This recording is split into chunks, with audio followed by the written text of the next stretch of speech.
Shazam, 50,000 in Japan. I ain't doing no plan, these red bottoms, I know. So I would say the most important part of your time remap is what frame rate you have your composition in. If I want it to be smooth, I'll put it in 60. If I want it to be like a little bit choppy, I'll put it on 24.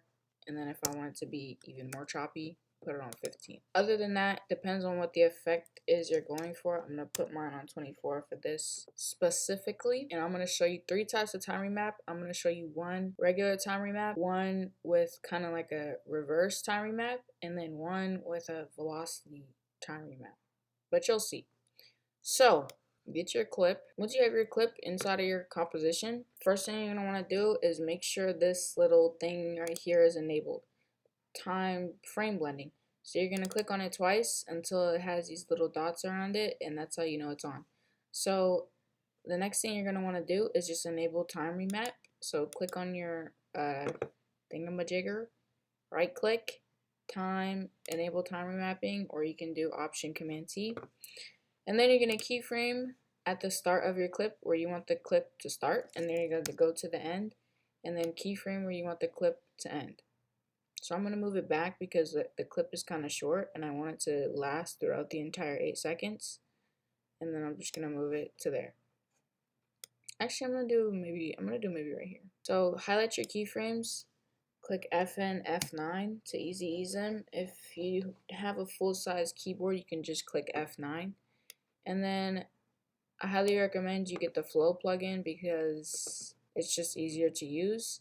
And to explain what the different graphs do, if you want kind of like a sharper, faster time remap where it gets to the end of the clip a little bit faster, like so, use a graph like that.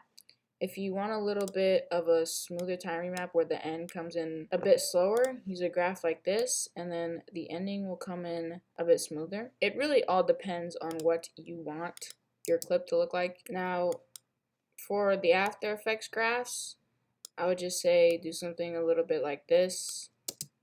There you go. And yeah, then you're good to go. Now I'm going to teach you how to do a reverse. So yeah, basically the same thing that you did for the first graph, for the first time remap, except you're just going to put your end keyframe in the middle and then go to your end and then reverse it back to the first part that it was at. Or you can do just like a couple frames before so that it doesn't look too fast and too choppy. So I'm just going to do it like that.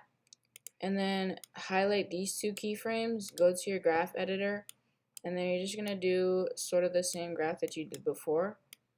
Kind of like that. There you go. Okay, so now for the velocity part of things, what you're just going to want